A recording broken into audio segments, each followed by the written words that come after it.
I feel nauseous, believe me. Never had a lot of shit come easy. Had to work hard, struggle just to be me. Had to rise up just so they could see me. Did what I had to do just to feed me. And what was left over I put towards my dreaming.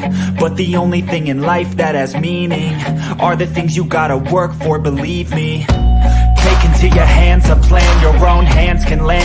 Man, feeling well, man. What's your name? My name is Cardi Cornish. And you a legend? I'm a legend. You're a legend here in Baltimore City. Where we at right now? We live in the 17, Pennsylvania Avenue. The legendary Pennsylvania Avenue. Man, the last time I saw you here, you were doing something just across the street here. What were you doing? Oh yeah, I had some food left over from an event. We brought it out. We fed a couple of people, man. Why you do that? Nice soul food. Why you do that? Man, the love that God has shown me in Christ, man, it overflows. That's how it overflows. Yes, sir. We got more than we can use. What's high within San Antonio, Winchester community, but the age group is getting younger. Children under the age of 18 being murdered in San Antonio has a high peak right now. So our goal is to catch the children.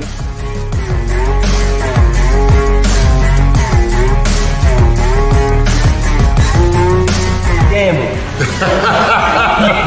You going hard, man. You going hard on that man today. So what do you think, Mr. Mayor? You got manufacturing right here, helping our young people despite all of the challenges in the city of Baltimore, right here on North Avenue. Nah, it's really about the growth. Just knowing being there when they were down in Port Covington and seeing how far it's grown. Like you said earlier, like getting the Sorbet, where we got the Sorbet at the beginning, but now being able to, when I'm at Camden Yards, get it, or anytime I'm down at Harbor Place to get it, and folks to not even know, but they gonna know now that like this is coming from young people in West Baltimore, right there in West Baltimore on North Avenue, where they think nothing great comes from, but they can see it with the young people. If you work for it, it's only worth it if you work for it. I won't stop till they Here on the Miami, Mississippi. Down right there, French Ford, Memphis. Beautiful town. Just leaving Algiers, which is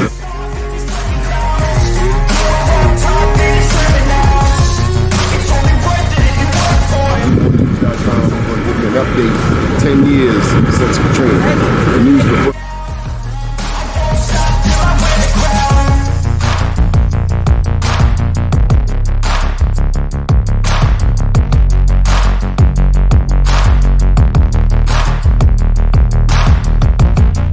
All right, y'all, this is what I came to New York for. Besides the Black Wall Street Awards, we're going in here and get some of this real good jerk chicken.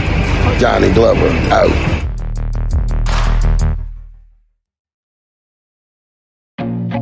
I feel nauseous, believe me. Never had a lot of shit come easy. Had to work hard, struggle just to be me. Had to rise up just so they could see me. But we need to feed our loved ones. DOCS needs to rescind this package policy program so that our loved ones are able to eat every day in that filthy facility. We have some stars in the building. I feel like no one takes it. First name's Donnie, last name's Glover, in it to win it for the long haul, baby. I'm sure you have heard the news. There was an attempt on the life of former President Donald John Trump. The Republican National Convention is coming up, and here to discuss the latest developments, some brilliant personalities from across America. First of all, we have Ambassador Raynard Jackson. And how are you, Mr. Jackson? Good, Donnie. How you doing, my man? Good. We have online with us Rodney Barris, who will be joining us by way of voice. Good morning, Rodney. Good morning, gentlemen. Good morning, Brother Raynard. How you doing, Rodney? Doing well. Doing well. Rodney, you are in Florida. Yes, sir. This is our White House correspondent. All the way from Baltimore County, we have Danny Blount. He's heavily involved in politics in Baltimore County. Good morning, Mr. Blount. Good morning, Donnie and gentlemen. How are you all? Good morning. Good. And all the way from the West Coast, we have our home run grand slam hitter. He does a show on this network on Thursday nights, Mr. Doug Blackshirt. Good morning, sir. Thank you for getting up early. Donnie, anything to continue your ambitious media platform that is informing, educating, and articulating what Black people need to know in this country, and that is vote, vote, vote. Thank you. Good deal. Mr. Jackson, care to start us off? Your thoughts on yesterday's attempted assassination of President Donald John Trump? Yeah, I was stunned because I was watching it live, and I was supposed to be there, but at the last minute, I had some things pop up, and immediately when I heard the gunshots, I knew it was a bad situation there because it was just surreal watching it. I mean, it's one thing if you weren't watching it live, you saw it on video played later on that evening. But if you were watching it live, I don't care what your politics are, your stomach just dropped. Absolutely. And I mean, this, and to see, here's what I find amazing. When you go, as all you guys know, when you go through a crisis, you don't know what the heck your reaction is going to be in real time. Right. And for Trump, initial reaction was to get up after the Secret Service put about 1,200 pounds on him and to throw his fist in the air and say, fight, fight, fight. That's who he is. And that just came out instinctively. Again, regardless of what you think about his politics, if that wasn't in him, it wouldn't have came out. Absolutely. And that's why people are drawn to Trump. And especially Black men, they see that type of bravado. Because I've worked around the Secret Service for 30 years. I've worked for 3 presidents. So I'm very intimately involved with their protocols and their reaction. And I think, to be honest, and I'll shut up after this, I think they are the unsung heroes of this whole thing, because isn't it amazing how in the midst of a real-time, life-threatening crisis, not one Secret Service agent showed any emotion. They knew what their job was. They knew what the protocols were. They handled their business and just pushed them into the car. And they won't get pressed. Everyone's talking about why was the sniper on the roof, which is a legitimate question. But let's deal with that later on. The Secret Service, to me, is the untold, unsung hero of this event. Art, what are they saying on the West Coast? Well, as you know, I'm very politically involved here in Oakland, Alameda County, in the state of California, in a city that has a mayor that's been raided by the FBI in the last 3 weeks, and a county that has a first Black elected district attorney, Black woman, who is being recalled, as well as our mayor. Some people are distraught with what happened, but some people are asking, was it a hoax? Was it planned? One thing we know, and my heart sympathy goes out to Trump and his family, but we know Trump is a actor. He is a character. He is a showman. People are asking me, is this Trump's way of getting more votes, staging this event?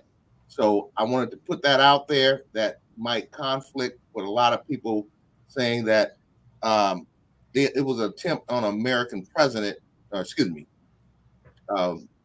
previous president. But some people in my political circle are asking, was it staged? Rodney, what are they saying in Florida? I've heard very similar things about questions about how accurate it was. I've been a part of a few different groups that were discussing that aspect of it. I definitely also recognized his apparent defiance to the situation, and how that also struck a lot of people. I actually came to the table to ask a question, and I'm kind of glad that you gentlemen, it seems like you have a little bit more seasoning in life than I do, and it makes me think about the attempt on, was it Ronald Reagan, and that impact on the country. And so my bigger question that I've been pondering was, because I don't remember that, right? I wasn't aware of life enough to remember that myself. What was the atmosphere like in the country during that time, and what can we glean from that incident to this one, in that trajectory. And so that's my actual question to our group this morning. Let's go to Brooklyn native all the way in Baltimore County, Danny M. Blount. Danny, where were you when John Hinckley attempted to kill Ronald Reagan? Oh my goodness. Where was I? Probably somewhere playing basketball. I don't really recall, but I will say that I agree with a lot what was said so far in regards to the different scenarios that people can pull from what happened yesterday. My sincere condolences go out to Trump and his family. When I initially saw it, I thought it could have been staged. Myself, as things went on and kind of the trajectory kind of changed a little bit, unfolded a little bit more. But the reaction of Trump as he got up and went to his SUV, it appears like he was taking that moment to kind of talk to his base in a negative way, and that was kind of frightening and startling to me. But as was mentioned, that's his character, of who he is. But it could have went positive, could have been negative, at the same time when he made those comments, those gestures after he was shot. Jason Rodriguez, Radio 1, thank you for joining us today.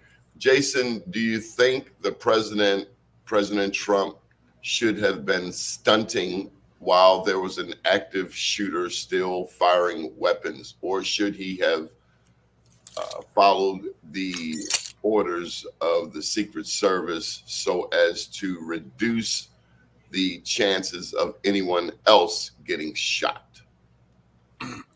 First of all, good morning, everyone. And it's just a pleasure to be with such distinguished gentlemen this morning. And Donnie, I know myself, like others, is looking forward to your new book coming out, Journalpreneur, which I know is going to give me so much just information as to your life as an independent journalist. So I'm looking very forward to that. I think that's why in some cases to see the mannerism of Trump, which this is normal behavior for Trump. I think no matter what the circumstance or situation has been, I mean, even going to court, most of us, would probably be reeking in our shoes if we were going to court, facing, 30 plus some odd indictments. But this man has truly has been just rogue in everything that he does, including in this situation. There is no standard or nor normacy when it comes to Trump. And I got to give thanks and kudos to the Secret Service folks who put themselves on the line. But I think also we have to ask the question, where was the breach in security? Because I thought that this was something that's normally done, especially with this type of high profile coming so close, 100 some odd days away from the election. You would think that you would know that this is a high profile person that needs to be protected, and that the perimeter would have been fully secure so that nothing like this would ever happen. Imagine if this was Biden, a sitting president, an active sitting president, what kind of message that would send to the world. So, this is normal for Trump. He always tends to act like a clown on stage. I don't think he takes anything seriously. And again, we have to really look at the security breach. Let me interject here. Number one, I think it's quite offensive for anyone to suggest that this was staged. I mean, you're playing with a person's life right here. And in order for an event like this to be staged, you know how many people would have to be complicit in this whole operation, number one. Number two, you get on a roof, that's your dying wish there. The Secret Service, the marksmen on the roof, they did exactly what they supposed to do. Now, I think it's a legitimate question as to why that rooftop was unsecured. That's just Secret Service 101 there. But to suggest that this was all staged is crazy. Then number two, again, I spent 30 years around the Secret Service and even currently. And if you look at what they did last night in real time, remember, a bad adversary has to be right once. His Secret Service got to be right 100% of the time. So you can't have a foolproof security perimeter set up in every circumstance. But they're going to find out why that rooftop was not secured, because that was just low-hanging fruit there. But then, again, I want you all to understand the reason Trump is resonating with people is, again, remember when George W. Bush was president and he was over in Iraq and the guy threw the shoe at him. He reacted instinctively. Remember when George W. was president, he went to New York after 9/11 and stood on top of the bulldozer and said, I see you, I hear you, and those who did it, they will see and hear you too. So my point is, when you are confronted with an unplanned incident as a leader, who you really are comes to the fore. Trump gets off the ground. Remember, he had 6 Secret Service agents jumping on top of him. So he had over 1,000 pounds sitting on top of him. And if you listen to the audio, because I don't know if you, I've had some unedited feeds live from the media, and you can clearly hear the Secret Service saying, stay down, stay down. And then they say, clear, clear, clear. That's when Trump gets up. And if you see one of the agents, one of the males with his back to the camera, every time Trump tried to raise it, he put his hand up to cover Trump's face and the rest of his body, which is what he's supposed to do. But instinctively, Trump stood up, put his fist in the air and said, fight, fight, fight. That's why people are attracted to him. Joe Biden would have never done that, and that's not who he is. Reynard, was it instinctive when the insurrection occurred for the president to deny any culpability with the January 6th event where Trump supporters were climbing the walls of the Capitol and breaking into Congress? Well, number one, we've never had an insurrection. So what are you talking about? That was an insurrection. Show me any judicial proceeding that said that was an insurrection. That's what the media has said, but the FBI and the Department of Justice said it was no insurrection. Trump has never been charged with an insurrection. But 5 people did get killed that day, correct? No, had nothing to do with that. Had nothing to do. Ashley Babbitt is the only person who got killed as a direct result of January 6th. She's the only one. So, gentlemen, I wanted to jump in here. There were. Hold tight, Rodney. Hold tight, Rodney. Reynard, 5 people got killed, and we didn't hear a fraction of this empathy for the people who got killed. There was no one killed on January 6th other than Ashley Babbitt as a direct result of what happened at the Capitol. People died, but it had nothing to do with them going inside the Capitol. Okay, Rodney, you wanted to chime in? Absolutely. So again, this is still very much up in the air, right? It's debated every year, annually, perennially, for decades. There's something called a magic bullet that's been associated with President John F. Kennedy. There are knowns and unknowns about these types of situations all the time, including Abraham Lincoln, etc. So personally, after watching and rewatching the film and studying body language, I don't think that Trump saw that coming. However, there's credence to the idea for people to challenge based on our own nation's history as it relates to presidential assassinations.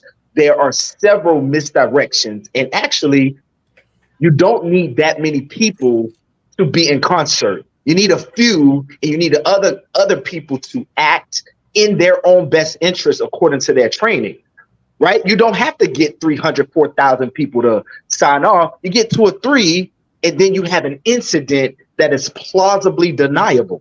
These are why conspiracies have been built around this type of incident in our nation for a couple of centuries, or at least a century and a half.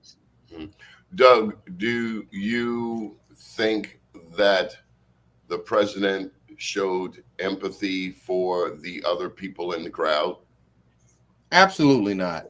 You know, one thing that Trump has definitely demonstrated throughout his lifetime, and specifically has his tenure in the political arena, he has no empathy other than for his dictatorship-like conduct. And for those of us who continuously condone that, we ought to be ashamed of ourselves. Black men especially, if Trump is elected, Black people, specifically Black men and women, are going to be targeted more than any other group in America. And Trump is just doing what he does. He's acting. He's a character. He's and this is in respect for him with the assassination attempted. He's a clown. That is who he is. Thank you. Can I say something here, Donnie? So I'm not a conspiracy theorist, but I don't buy into that this was staged. But I do have to ask, you know, is there a possibility, you know, that there may be something going on here? And what I mean is, when I was with Carl Snowden and the Coalition of African Americans, we were getting word of the white community looking at attacking possibly daycare centers and black daycare centers to try to incite a race war. The whole thing was that they were going around doing these active shooters, shooting up malls where you have black and Hispanics. They were trying to incite a race riot. And in the dark web, they were finding information that was being shared, a network that was looking at, again, attacking black nursery schools and daycare centers to incite black folks to get into a civil war. I can't, you know, again, I'm not a conspiracy theorist, but I have to think about this, that again, this could be a psyops. You know, we have to not rule out that this could be a psyops, you know, something to try to, you know, create that catalyst to set off what the end game truly is. And that's civil war in America. That is the end game. That is what they're looking for. They want a civil war. They don't want to be the first one to start it, but they want to be the first one to light the flame, to kindle the flame that starts the forest fire. So we have to ask whether or not this is a psyops or not, because this could possibly be. Who's the they that you're referencing, sir? The Proud Boys, the QAnons, you know, these underground groups, these, you know, ultra right wing groups, the Trumpsters, those again that are looking at inciting civil war in this country. Danny, that's a great segue into Project 2025, which talks about God.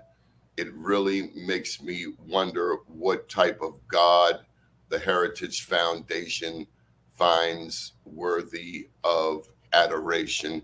But Project 2025 is a $22 million document, 920 pages, and it lays out a conservative agenda that some Black people fear will take us back to the days of slavery, i.e. make America great again. Your thoughts? You know, Donnie, you couldn't have said it better, because it makes me think, why did this happen now? Why, after all these years, we've been, you know, under this, you know, cloud of Donald Trump and this mega movement and the Proud Boys and all these different things that have gone on? Why now? Why someone attempted the life of Donald Trump at this point in time? And it kind of makes me wonder, is it connected to, you know, Project 2025? You know, are people getting more engaged in this and more afraid of what could happen possibly if he does become president? I think they're all connected together. And we must wait and find out who this young man is that took this shot. Who was he? Was he connected with anybody? You know, it's a lot involved in this, and we just have the surface.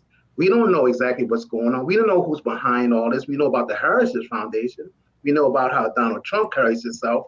But what's the bigger picture? What's behind it all? Why did this happen when it happened yesterday? Reynard, are you concerned at all as a Black Republican about Project 2025? Donnie, you my boy. We've known each other for decades. I'm going to break some news on your show.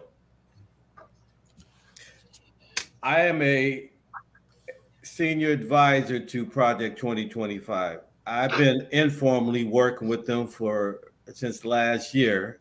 Kevin Roberts, the CEO, president of Heritage, dear friend. Here's what I'd like to propose to you, Donnie. How about we do a town hall meeting in Baltimore, maybe sometime next month, specifically about Project 25. I will bring some of my folks from Heritage Foundation, and let's have a respectful live town hall meeting. Baltimore, I'll work with you offline if you're interested, and let's get a venue. Let's get some folks who are not going to, throw food at each other, but just do what we're doing here.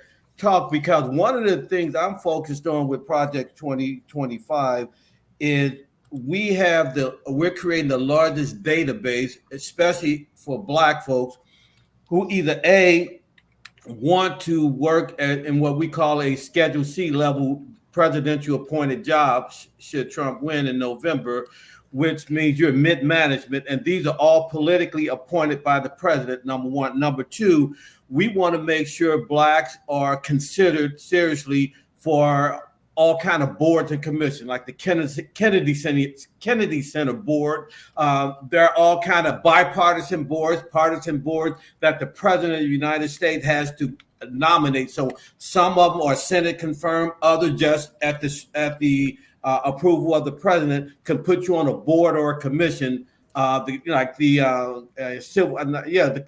U.S. Commission on Civil Rights.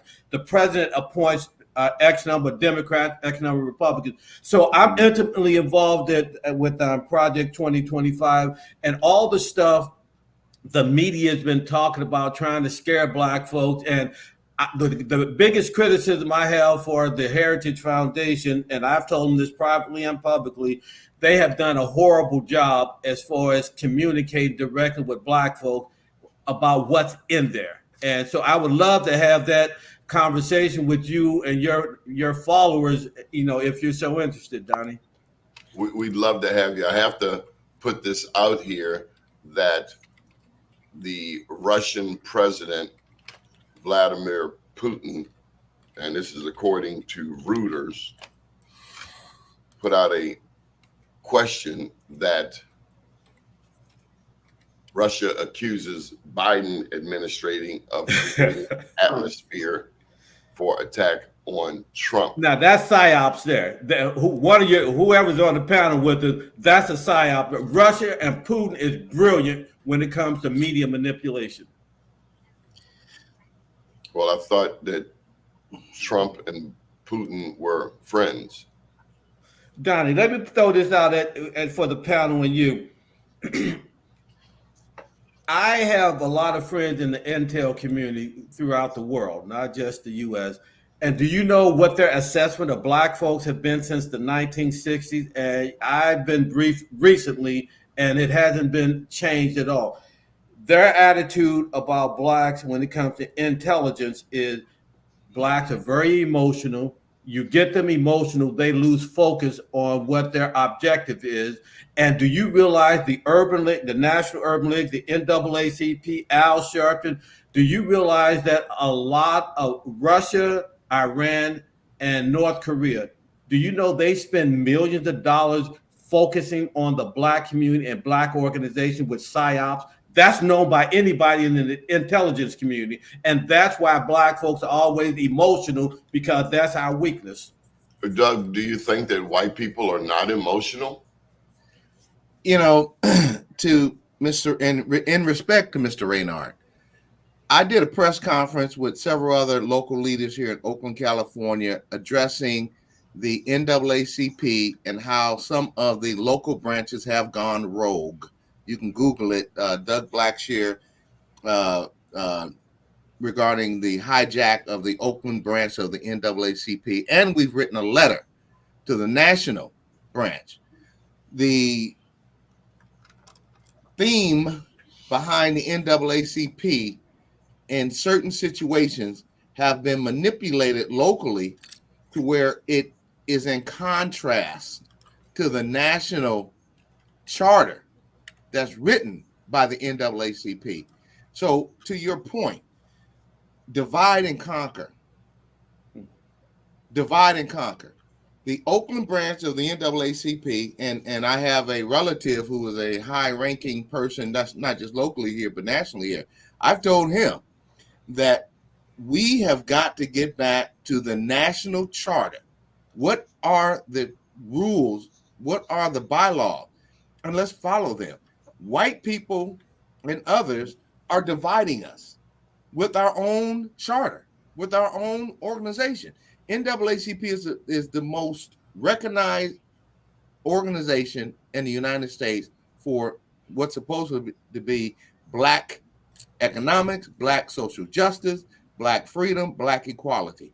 But how's that working on a national level? Yeah.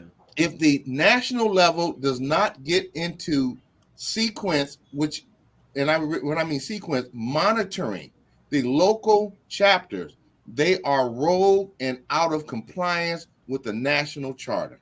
Thank you. Hey, Doug, let me quick with Doug. I agree with you, Doug. For example, I was talking with some friends of mine in the Black Caucus, like members of Congress. They come out as a group to say, hey, we're firmly behind Joe Biden for re-election and all that. And I said, but why didn't you cut a deal with him? Here's their response. What are you talking about? I said, you got Joe Biden, a sitting president, on the ropes, and he needs your support, because if the Black Caucus comes out against him, he's toast. He's toast. So what concession are you getting in exchange for going out there publicly supporting this guy? They said, we never thought about that. You know, hey man, I tell you, what you just said is spot on. You know, politics is all about raising deals. And when you're at a point like this, you do always try to get something in return, you know, and it's very important to always be able to try to benefit when you can.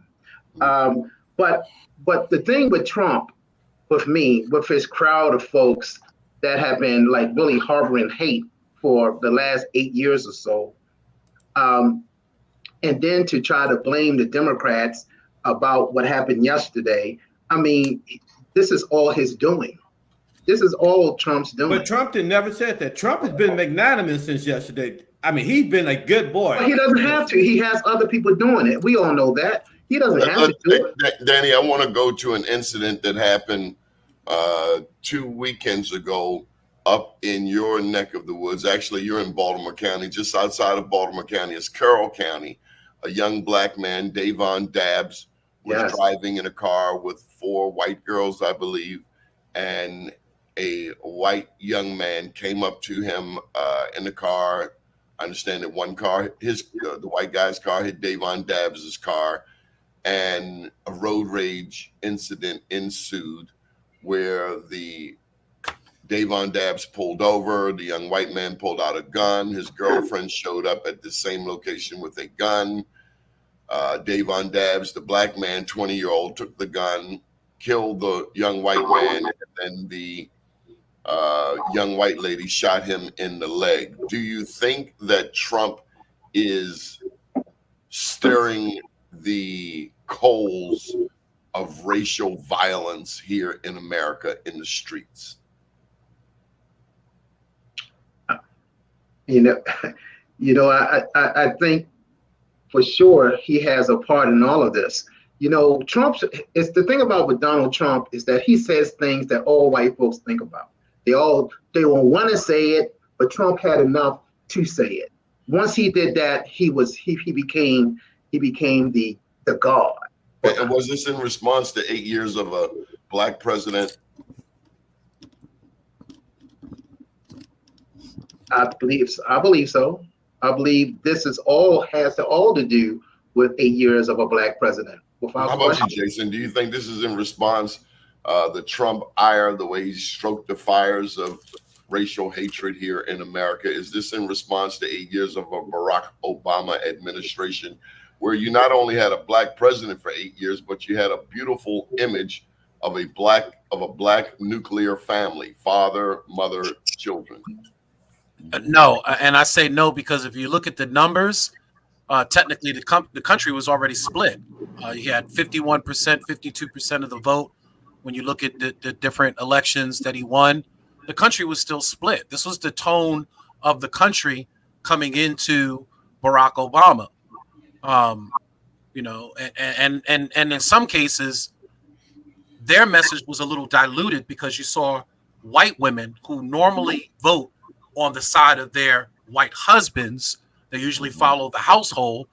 In many cases, went against the household and voted for Barack Obama because more white women of those rural communities voted for Barack Obama. So no, I don't think this has anything to do with that. This was the tone of the country and remains the tone of the country now. They are a dying breed, like the dinosaurs or the dodo bird, becoming extinct. And what you see is the last push, it's the last hurrah up the mountain for them to try to continue to establish their white dominance, their white supremacy, their white oppression in America. That's what you see.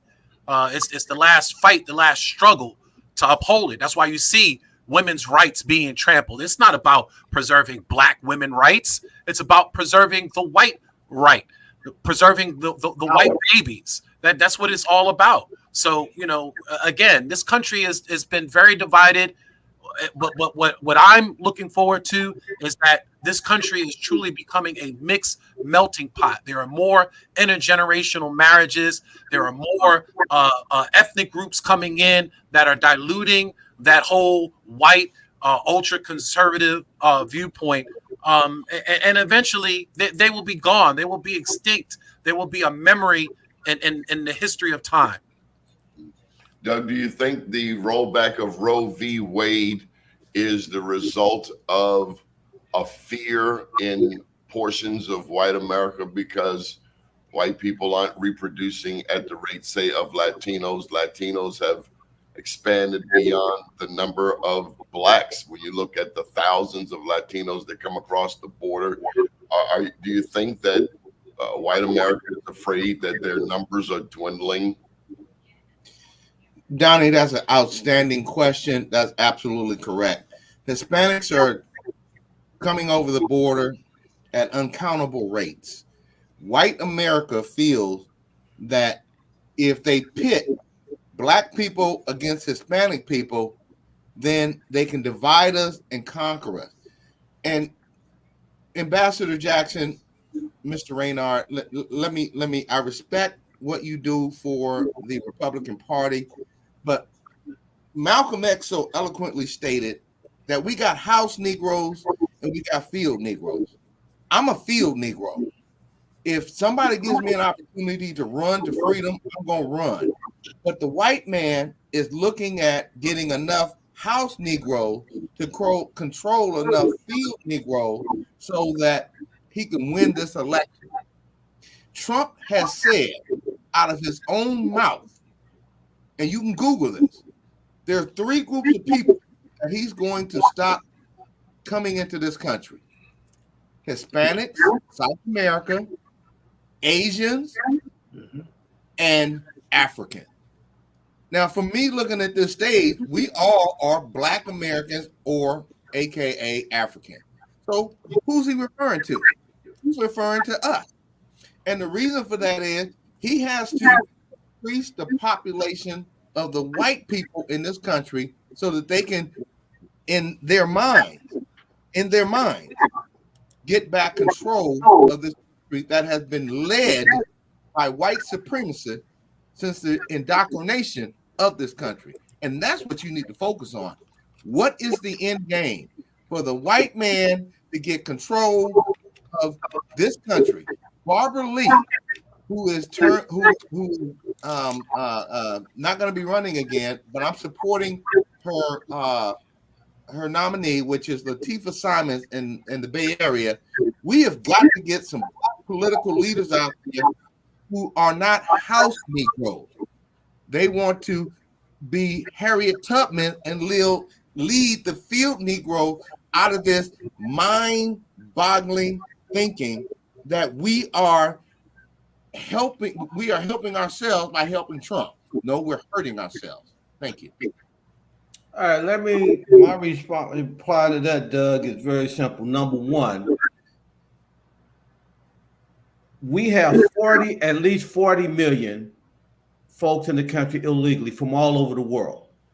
You have no right to be here if you snuck into the border. Why is it that all these black mayors in Chicago, New York, DC, Baltimore, St. Louis, where I'm from, why is it that before they got into office, they had no money for homeless black folks who are residents and citizens? But then these illegals come here, they just get money out of nowhere to put them up in $500 a night hotels. I stay in Times Square when I'm in New York, in Midtown.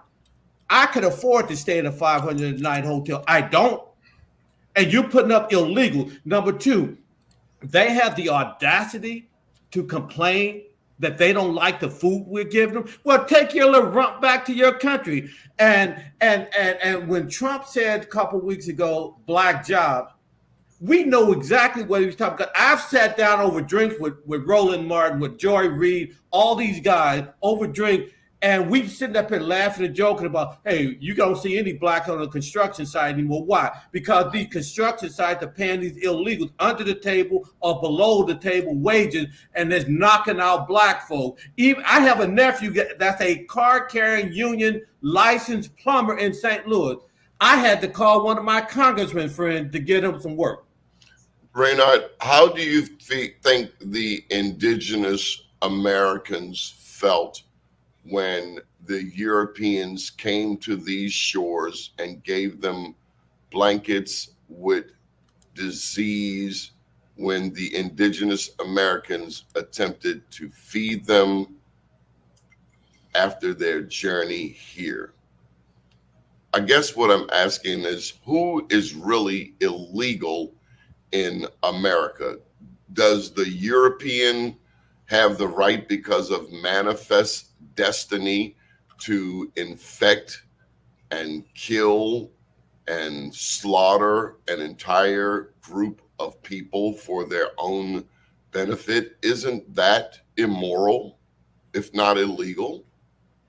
Well, listen, we could go back in the history books and have this philosophical conversation all day. My buddy, you're not going to answer the question. When the Europeans came here to this country and slaughtered the indigenous peoples, are you outraged about that?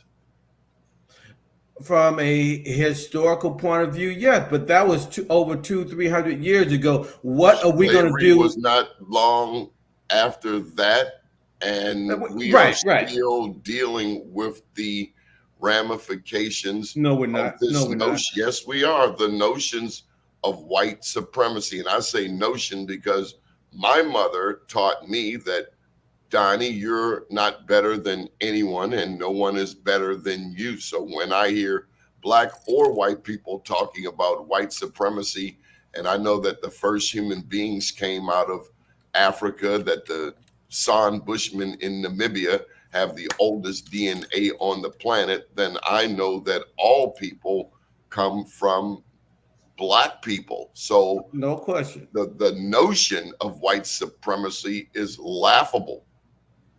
Well, no, but Donnie, listen, I don't know the rest of the guys, but I've known you for decades. You have done pretty well. Mom will be proud of you. From where you came from, where I came from, we've done well. That doesn't mean racism does not exist, but you cannot show me one person in 2024 who can look us in the eye and say, because of the white man, because of racism, I couldn't do the dreams I had in my head, whether it's going to college. Dabbs is 20 years old. Right now, he's in a jail in Carroll County because someone pulled up on him. He had 4 white girls in his car. A young white man pulled up on him, and that young white man is dead today.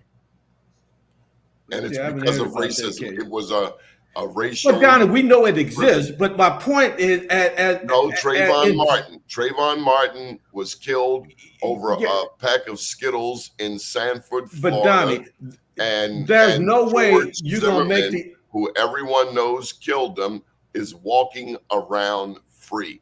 And one other point: had Barack Obama done a fraction of the things that Donald John Trump had done, they would have locked him up. Okay, so again, I asked the question, how many folks on this panel can look me in the eye and says, the man, Uncle Charlie, Shea Whitey, he's holding me back from doing whatever I want to do with my life, and nobody can say that. I can look around West Baltimore in Sandtown where I live and tell you that car insurance rates are higher there than in Cecil County. I can tell that's you an economic decision there. Mortgage appraisals are less when blacks are in the home. No that question if you get a about white that. person in that very same home, the appraisal goes through the roof. Dr. Jane Elliott even brought out that white men are not reproducing, and therefore it explains why Japan and Poland are recruiting black men to come there and have sex with their women to further populate Japan and Poland. Right. No. Okay. You're pointing out again, those things are indisputable, but that is the exception, not the rule. Black folks, for the most part, we all get a fair shake. You can come up with examples. I can come up with examples. I can tell you that I didn't get in certain things in the political world because they rather go with a white guy versus me. Now, did I tuck my tail and say, oh, Republicans and politics are racist? So no, that's just one door was closed. I got 10 other doors that were open to me. What about minority business enterprise? Should you, as an African-American, have to prove that you are black, not to get a prime contract, but to get a subcontract? Let's talk about that because as you know, Donnie, I do a lot of work in that area. And you have been a strong advocate for black businesses, but should you, an American citizen, have to prove that you are black to get into this pot of money for minorities when at the end of the day, blacks get 1% of these contracts versus white women who get 9% of these contracts? Isn't that laughable also? The reason, and the rest of your panel doesn't know this, I think you know that my godfather actually wrote the affirmative action law in 1969. It was called the Philadelphia Plan and morphed into what we now know as affirmative action. My godfather was Art Fletcher. He was the highest ranking black in the Nixon administration. And the reason I support what the Supreme Court did, he was from Baltimore. Graham Mitchell, no question, he's an icon, was an icon. The reason I support overturning affirmative action last year by the Supreme Court, and I think, Doug, you alluded to this, the reason why I don't get bent out of shape, you all have stated it. Black folks are not the primary beneficiary. It's white suburban middle-class women whose husband is the CEO of Boeing Airline and Coca-Cola. And then after you get white women, then you get the homosexual community, the transsexual community, then you get Hispanics. Wait a minute. Let's do it politically correct. The LGBTQ plus group. You got to get it. Well, Donnie, no, I don't play that politically correct stuff. So, I mean, but so my point is, Doug, by the time these preference program gets down to us, we may get a crumb at best. So if we're not the primary beneficiary, why are we keep fighting for a program and allowing these other folks to step on our shoulder when they never got bit by a dog, never had a water hose released on them? Let me address two issues here. First off, I had a company that we started off with a $50,000 contract on the largest contract in Alameda County in the state of California. And 5 years later, it turned into an $8.3 million contract. My dad and I started a business back in 1990 in the city of Oakland, where they had the big firestorm in the Oakland Hills that burned down a big chunk of the hills in Oakland. We were making $1 million+ a year. The city of Oakland right now has $500 million, $500 million in government contract, and less than 2% go to Black businesses. So I agree with what you said, but we also have to remember when I was working on this Alameda County hospital, a county hospital, I had to go to the union, and just like you did, I had to tell them, I couldn't tell them I wanted all Black people. So I said I wanted people from Oakland. So they were sending me Hispanics, carpenters, laborers, operating engineer, cement masoner. In the union, you have up to 5 days to send them back and request for other. It took me up to 20 to 30 tries to get the crew that I thought best represented the Oakland Bay Area. So I agree with you that Hispanics are coming out here and they are infiltrating these unions and they are challenging young Black men and women for jobs. But we as Black leaders on this screen, we have to step out there and force these unions' hand to have apprenticeship programs, to reach out into high schools and have apprenticeship programs. These people who are coming from Mexico, El Salvador, Guatemala, they're killing our young people. And in California, Black young people are tired of these minimum wage jobs, and Hispanics are taking, as they say, taking their jobs. But we as leaders have got to start holding our political leaders accountable by holding these unions accountable for fair training practices. Thank you.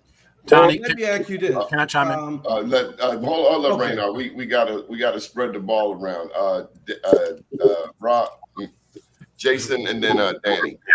Well, we've come a long way, but we're far, far, far away from the mountaintop. You know, when you really look at industries in this country, we're still fighting for inclusionism. Take example, the marijuana cannabis industry. You have, over 10,000 plus some odd medical and adult retail cannabis shops across America. Out of that, less than 20 have been documented as African-American owned. And here we know that someone went to jail, a delegate went to jail fighting for that inclusionism because they couldn't write in the legislation. They couldn't write quotas that were specific for African Americans. So they had to try to find ways of making sure that we get included in an industry that for far too long, we have been in that industry illegally, but they found ways once they legalized it to exempt us and keep us out. Having felony charges, not being able to get licensing, not being able to get money to be able to invest in it, where these white growers can go and get ample amount of money from their industry. Vice TV and a program called Weed Etiquette showed that, spelled it out, showed that the industry was biased against African-American growers, but yet there are plenty of us that are serving time right now for growing and distribution of marijuana in this country. So we're far from the mountaintop, and there is a front line in this battle. Danny, come on in. We want to hear from Rodney. Okay. Yes, thank you. We have come a long way. I agree with that. We have a long way to go. The disparities are higher as it's ever been. But we have to hold, our congressional Black caucuses. We have to hold our elected officials.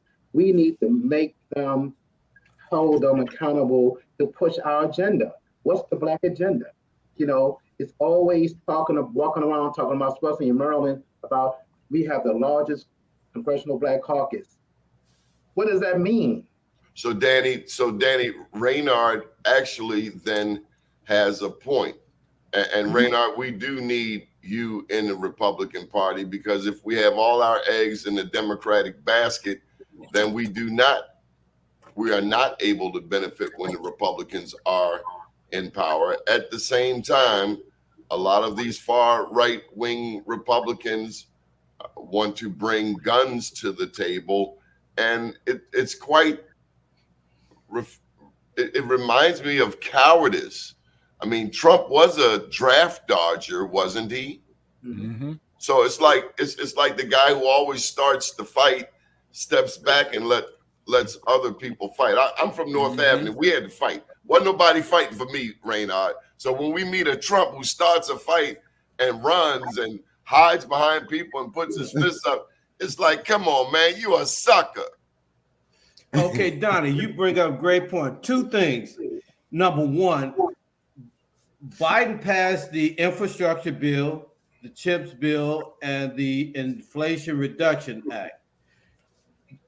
Doug and Danny, this goes to you guys' point. Isn't it amazing that the Black Caucus has 62 members? They are the largest voting bloc in the Congress, have been for decades. Do you know there is no mandate, not a suggestion, there's not one mandate that Biden has over $3 trillion through all these bills he's passed, but there is no requirement for any of these money to be earmarked for Black folks, not people of color. What should Black Democrats be demanding of Biden right now? Oh, it's very easy. Number one, he can retroactively go back to the Democrats and say, hey, I need you to put a must and take out the shell, must include Black folks participating in these $3 trillion of money for infrastructure, for highway projects. There's no mandate. Right? You know what? So these white women y'all are talking about, they're going to get the bulk of that money. Then the Hispanics are going to get it. Then the homosexuals are going to get it. So by the time we get there, we may have the pie crust left in the pan for us. And that's our fault. That's right. And that's our fault. And so I don't want to hear anything about racism and institutional racism. We got the law. Do you realize also, guys, that in the United Nations, Sub-Saharan Africa has the largest voting bloc in the UN. If they ever voted as a collective, they could control the agenda coming out of the United Nations. They won't do it because they've been bought off like the members of the Black Caucus. So that's why it's hard for me to consider this issue of racism when we got the power. You got a Black mayor in Chicago, New York, Baltimore, D.C., St. Louis.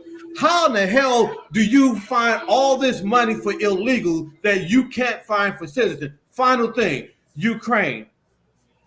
What can Black folks get out of Biden? Explain to me why Black folks allowing Biden to send almost $500 billion to Ukraine and won't spend a dime here in the U.S. for Black folks. Well, while you're on that, let's talk about the Gaza Strip, Raynard.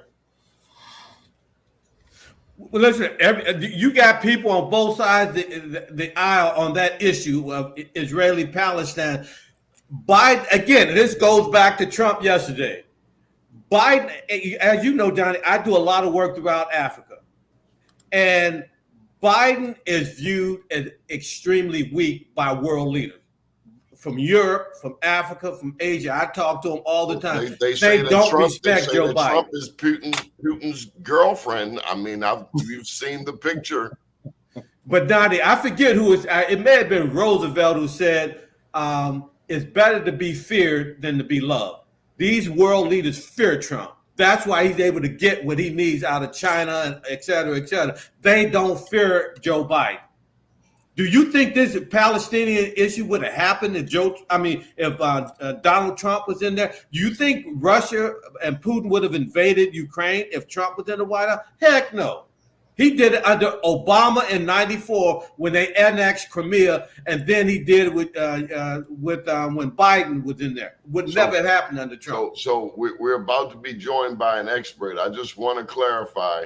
You are okay with Project 2025. I, as a Black man, don't have to fear that slavery, the reinstitution of slavery, the reversal of the 13th, 14th, 15th Amendment. That's not my concern. Project 2025 is only about honoring God, and we have to get rid of the federal agencies, and there's nothing to otherwise fear from a $20 million document that's 920 pages that even Taraji Henson is fearful of. I don't have to worry Listen, about it. I don't want to hear from no heifer like Taraji Henson.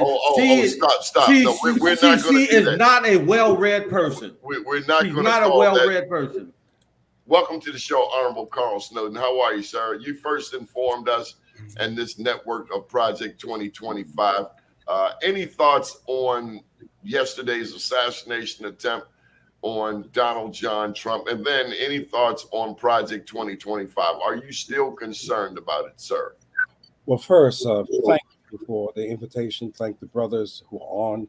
We're not a monolithic community. I always make this point. And people have the right to their opinions. What they don't have the right to is facts. The facts speak for themselves. First, on the attempted assassination of Donald Trump, it was Malcolm X who once said that it is bullets, not ballots, that can decide history. And anybody who's lived long enough will know that to be a fact. Do anybody have any doubt what would have happened had John F. Kennedy not been assassinated? If Malcolm X had not been assassinated, Medgar Evers, Martin Luther King Jr.? Assassinations in our nation's history has played a vital role in the direction we go. And I just want to remind people, particularly younger viewers, remember Ronald Reagan, the attempted assassination on his life? John Hinckley. It wasn't John Hinckley. No, it was a woman who attempted to assassinate him. No, that was Gerald Ford. I'm sorry, Gerald Ford. Speaking from. And Ronald Reagan. So this is not new. My point is that this attempt of assassination is not new, and oftentimes we forget our history. Do anybody remember it was Fred Hampton who was murdered, assassinated in his bed? Do we not remember that had it not been for millions of people across this nation and world, a woman we know as Angela Davis would not be living today? Bullets have always had an impact on our nation's history. And this is a time where we need to be very serious, very focused. These are very dangerous times that we're living in. A Project 2025 is a dangerous document. There's nobody who's read the document who understand what it would do. It's not about dismantling the federal government, as they would have you say. What it is putting in place a very dangerous system that would not have a checks and balance. And one of the things I would just share with those who are listening, please have people pay attention. When the Supreme Court handed down a decision, it's probably the most important decision that's ever been handed down by the Supreme Court. And I include in that the Dred Scott decision, which was for Black people, a dreadful decision. But what this decision at the Supreme Court just gave the power to a president, any president, including the one now, Joe Biden, but any president and any future president, all he or she has to do is say, I'm acting in my official capacity, and they can literally murder people. Now, before anyone thinks that's not feasible or possible, all you have to do is read. Brother Ambassador, you had mentioned the need for people to read. I totally agree with you. People have to read. They have to understand history. COINTELPRO, counterintelligence program, was a program that was designed to and did neutralize, meaning kill, people of color. Anybody who take the time to just Google it, counterintelligence program, you will discover that that program was used internally by a president to stymie a movement. What this decision now says is what many people called outrageous is now legal if a president orders it. So this Project 2025, when you read the details in it, it's frightening. Because again, in the wrong hands, it can give a president tremendous power. One of the things that so far has happened in this country, we have a civil service program, which means that career public servants get appointed to do a job, and they can stay there as long as they want. Under 2025, what will happen is these so-called civil service protections would be in place or in place now will be gone.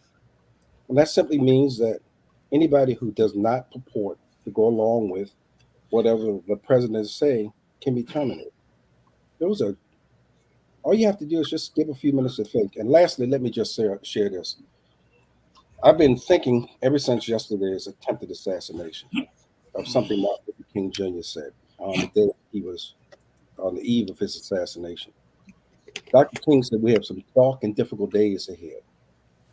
This is a time when we have to pay attention to what's going on in the world, not just in America, but in the world. And for those who are really, really concerned that Trump might win the presidency, I would just tell you pay attention to what's going on in the world. In Europe and France, everybody just thought the far right wing movements there would win. But when those voters got an opportunity to look at what they were faced with, they made a different choice. So I'm pretty well optimistic as we go forward to the 21st, to the election in November, that enough of us are going to take the time to think through what that election means. And I conclude on this note.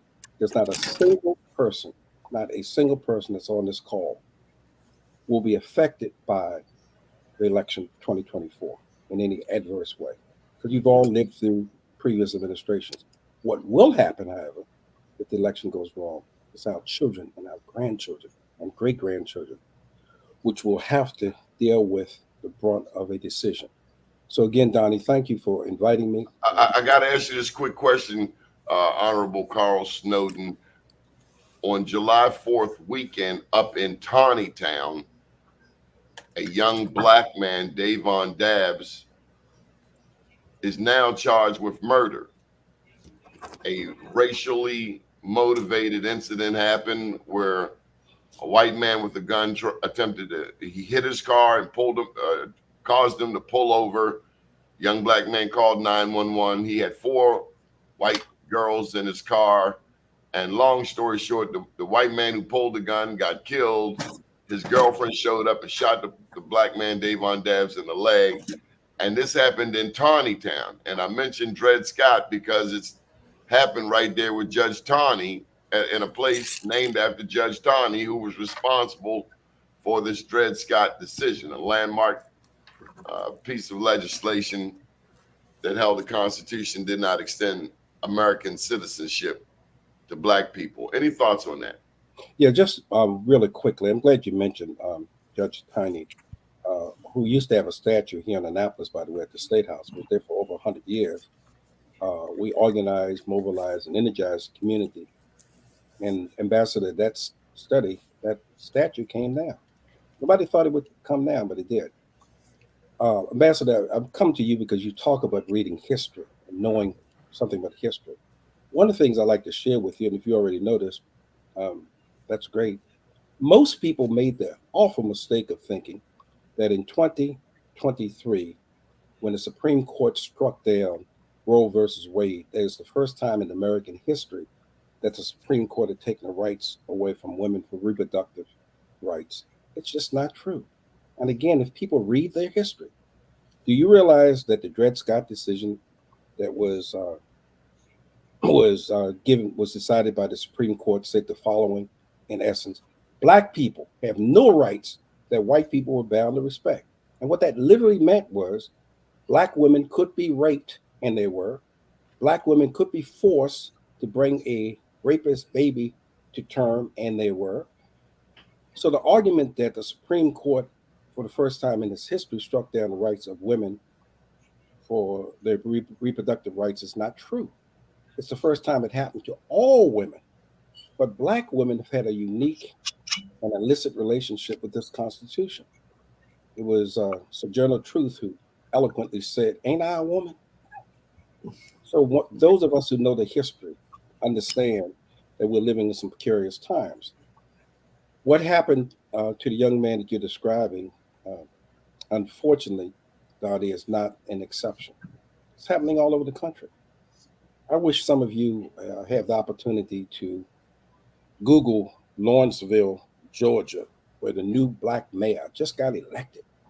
And you should see what white people were saying to the new black mayor, calling him the N-word publicly, without any qualification. We're living in some very precarious times. So we lift up prayer, obviously, to those who died senselessly in that incident. But it's now time for us to be very clear-minded on what we as a community need to do. We don't have to agree on everything. We're not a monolithic community. You will never find anywhere in American history where all Black people all agreed on something at the same time. I can tell you, studying the history, everybody talk about how Martin Luther King Jr. was well loved. I wish people would read history. There were Black ministers that wouldn't let Martin Luther King Jr. in their church. Yep. There were Black ministers. There's a man named Joseph Jackson. He used to be the president of the National Baptist Convention. He hated Martin Luther King Jr. When Dr. King was assassinated, his office was in Chicago, Illinois.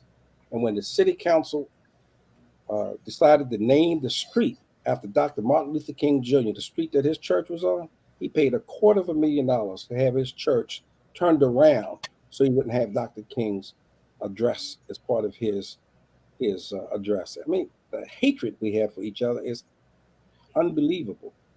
So I think that as we move forward, pay attention to the following things. Who shot at former President Donald Trump? He's a Republican, 20 years old, came out of Butler, Pennsylvania. Pay attention to what they're not telling us. Yeah, Raynard, how come they're not talking about this young man being a Republican? Oh, okay. Well, if you're going to go down that road, let's talk about how he gave money to the Democrats in 2018. Well, I think it was, 2020. So let's talk. So he's a wash on that issue. Well, that's why I said it might be a psyops to me, because again, and Mr. Snowden, before you came on, I told the story of how the attacks on the nursery schools and the daycare centers, how they wanted to incite a race war by shooting up Black children.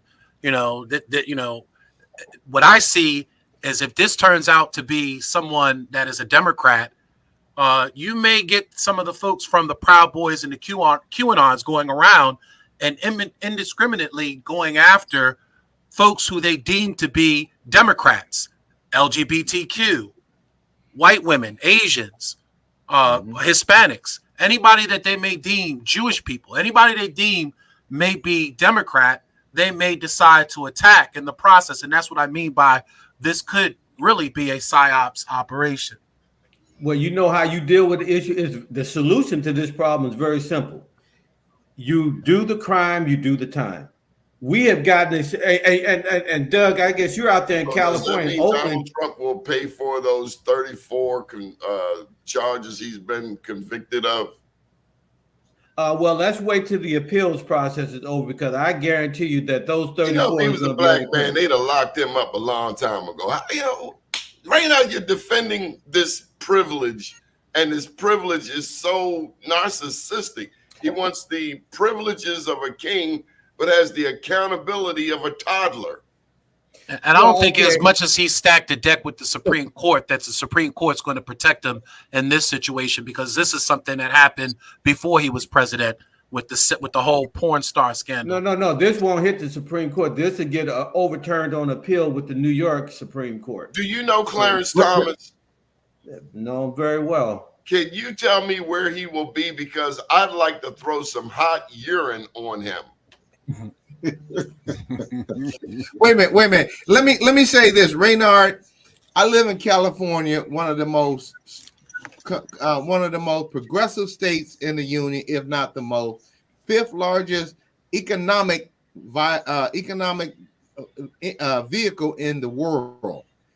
Let me tell you this: Oakland, Alameda County has nominated the first African-American Black woman, Pamela Price, as the district attorney. Do you know how powerful a DA is in regards to our community, our people?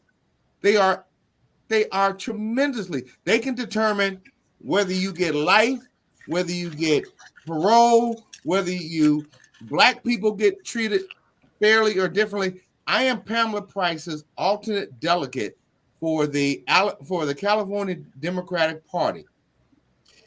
People who don't even live in this county, in the state, have poured in over $2+ million to get her out of this state, out of this county, because she's bringing a progressive social justice agenda that will hold accountable all people, not just black people, not just brown people. So I respect what you're doing, but you're not digging deep into the weeds and understanding that when we elect people who think as you appear to be thinking, we are not being progressive. We are not thinking of the young people are tired of being at the bottom of the shit pile, especially young black people, men and women. When the district attorney and the previous attorney of Alameda County, her name was Nancy O'Malley. Write that down because I want you to Google that.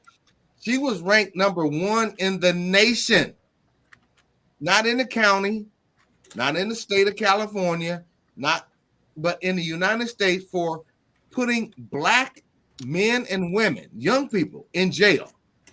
Now we have a progressive black woman who argued a case at the Supreme Court level and won. She was my attorney on a case. So I'm asking, and this is a debate, but I'm asking you to do your homework. Look at how powerful district attorneys are and why white people are trying to overturn progressive DAs, and one is in Philadelphia. I think that's where you're from, and trying to get them to turn that knob back and start throwing our black men and women in jail and start this process over again. Because California right now, we have a law under Governor Gavin Newsom that when you serve your time for the crime, you can vote again. When you serve your time for whatever you've done, you can vote again. We're one of the few states in the nation that does that. White people put black people, whether they police officers, district attorney, they put us in jail so we can lose our voting rights. Yeah, Raynard, them Republicans, they got to take that box off of these applications. Were you convicted of a felony? No. Yes, That's a legit They got to take it off all applications, colleges, housing, employment. No, that's not the government. That's private corporations doing that more so than the government. And see, I support. Government. To me, when you paid your debts to society, to me, every right you had before you went in should be automatically restored, just like getting a driver's license. You don't have to explain anything at that point. Donald Trump have the right to run for president? He hasn't paid his bill. Well, no, because he's not obligated to until his appeals are exhausted. Does that go for black people? Carl, if you get locked up, will you be able to skate and okay, Donnie, let me ask you this. You bring up interest.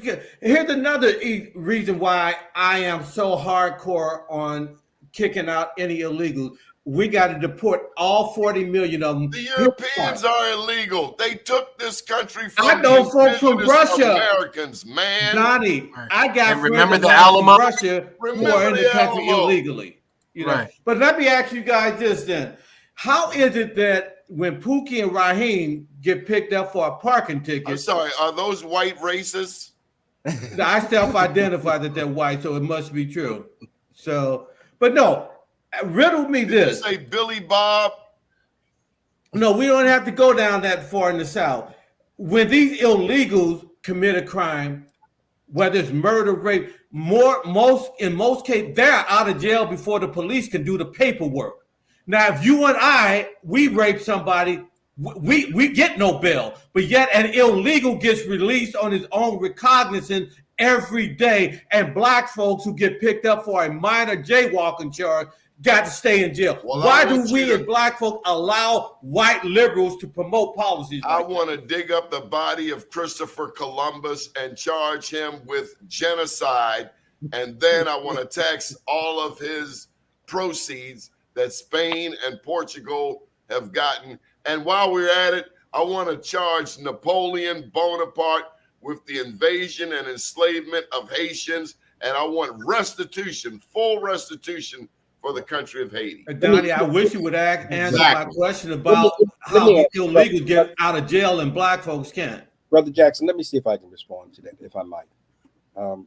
You may not know this, but I was the former civil rights director for the Office of the Maryland Attorney General. So I understand quite clearly how the law works.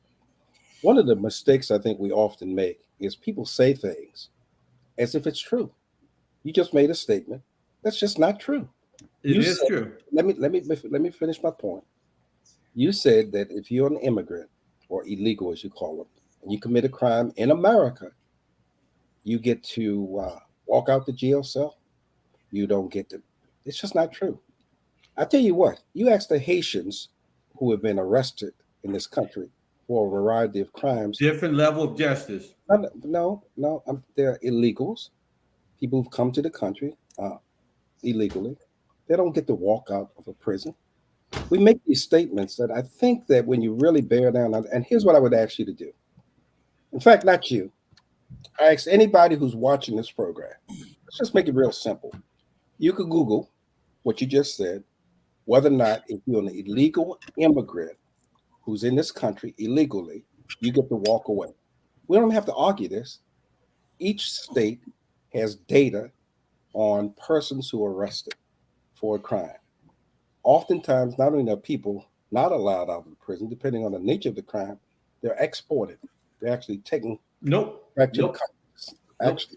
Actually, hey, Carl, you remember a couple of months ago, remember the illegals in New York on camera beating up the police? They got arrested. They were all released within 24 hours and told to show up at a future court date. Now, if you and I beat up a police, you know better than me, being the Maryland Attorney General, we would still be sitting in jail. Brother Jackson, would you agree that an exception may not be the rule? What you said earlier, just to make sure we all focus, that if you commit a crime and you're illegal in this country, you walk away. Yes. You gave one example, which is New York City. Oh, the other example is where Donnie lives at. The girl that just had the 5 kids, she got murdered by an illegal who just came from California, raping another woman and her daughter. Right. Had a criminal record longer than everybody on this panel. Right. Are you aware? Out of jail. Are you aware that collectively, immigrants or illegal immigrants, as you call, tend to commit less crime? That's not true. Oh, well, nope. We don't have to argue, buddy. Just take the time. I hear liberals making that argument all the time, but it's factually not true. Just take the time, do the research, and see if that's true. It's either true. Okay, Carl, explain to me all these rapes and murder by illegals the rapes in the past of our month. great-great-grandmothers. Right. No, hold on, Donnie. Let's not go back that far. Right, because you keep talking about 40 million being deported, but then, when I look at the 235 million descendants of white Americans that, are the descendants of colonizers that stole the land of this country. Maybe we should start deporting them first before we start deporting indigenous people. Because I don't know why the heck y'all want to have these philosophical conversations about what happened 200 and 300 years ago. Because at the end of the day, California, Nevada, Utah, New Mexico, Arizona, Colorado, Wyoming, Kansas, Oklahoma are all part of Mexico. Period. Ambassador Jackson, we just recently did a show on a couple in Colorado that has over 1,000 acres that has been brutalized by not just the residents and the citizens of that county. And it's I'm gonna look it up, but pull up Doug Blackshear in Colorado, a group of white people who have brutalized, including law enforcement and the elected officials, and trying to take these black people's land in Colorado. And that's not just one isolated incident. All across this country where black people are trying to accumulate generational wealth, white people continuously want to destroy that, stomp on that, kick them in the butt. And when you sit up here and give these 1 out of a billion example, it just is mind blowing. What you just said is not happening every day. This family in Colorado, the husband or the wife was a Marine.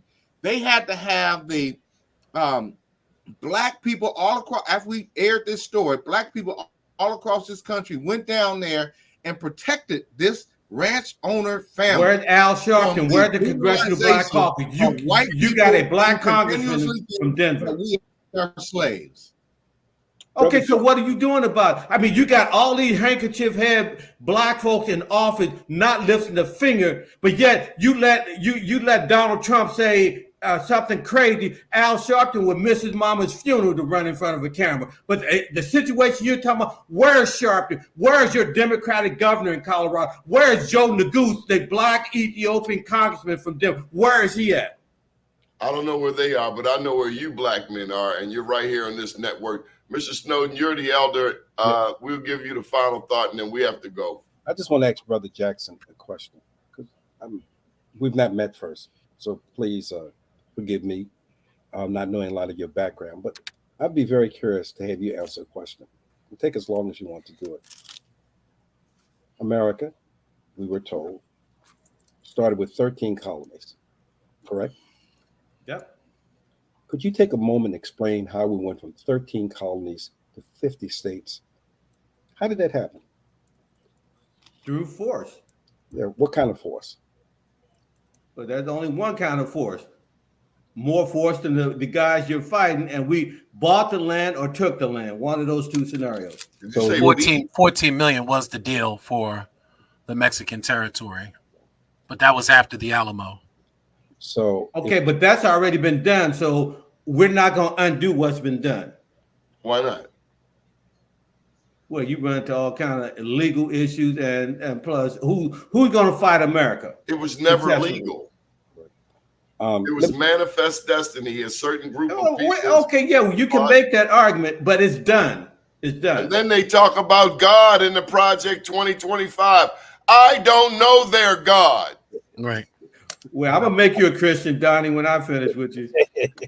I think we have to be very afraid of Project 2025. If you look, it wasn't called Project 1981 at the time when it came out, but there was a Project 1981 that was introduced to Ronald Reagan, and the Heritage Foundation makes they don't hold anything back when they say that over 60% of the initiatives that they presented at the time to Ronald Reagan became law of the land, including Reaganomics. That's no different than the Center for American Progress on the left. But if that's the case, then you're talking about 2-point-something million federal workers at jeopardy, because you're talking about eliminating federal workers. You're talking about eliminating the Department of Education. You're talking about eliminating the Department of Education, which is asinine. So a lot of the proposals that are being, and I have family members that are federal workers, so I resent the fact that anybody would ever think about attacking or taking their jobs in the process when they are doing a civil service to this country. So I think that we have to be very mindful and very weary of this particular project. It is amazing, Jason, that was a study done.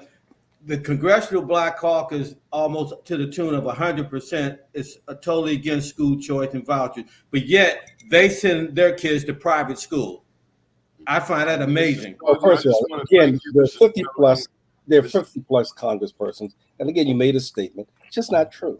Not all black members of Congress. I said almost 100%. It's not even almost 100%. But let me just say this, Donnie. Let me first thank you. Let me tell you why. I think it's important that, as I started this conversation off, we're not a monolithic community. We never have been, but we've had monolithic experiences. As conservative as Clarence Thomas is in some parts of this country, being unrecognized, he's as much in danger as any other black man. That's just America that we live in. But one of the things I really wanted to say to you, Donnie, and thank you for doing this, it's important that black men have these conversations and that people who are listening have an opportunity to hear a variety of views. I've long since learned something, and thanks, my mother lived to be 104 years old. I will never forget 2 bits of advice she gave me. And for those who are listening, I would recommend strongly that they follow this advice. My mother told me, do not waste time and do not waste money. You obviously wasting time, you never get it back. But she also told me something else. And Ambassador, I hope you can see the wisdom of this. I tell people this story all the time because it's so important for us to remember. We get caught up in the moment. All of us, our emotions get the best of us. When the Dred Scott decision was handed down, That was a decision that said black people had no rights that white people were bound to respect. The eloquent orator was a man named Frederick Douglass. Frederick Douglass was so hurt by that decision. He said to a group of people that was gathered, this is the worst decision that is ever handed down.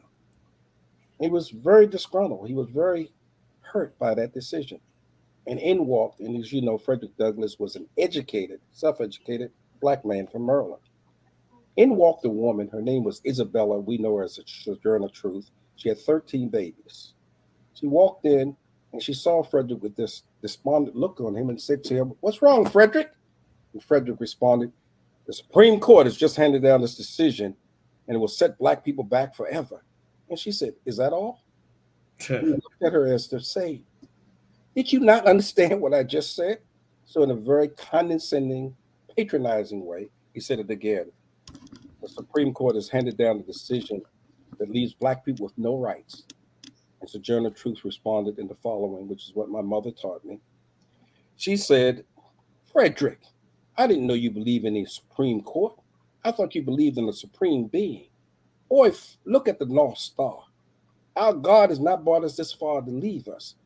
Have faith in the future." And that's where I'm at right now. Of all the stuff that's going on, I know who's in charge. I've seen this picture before. I know who is in charge.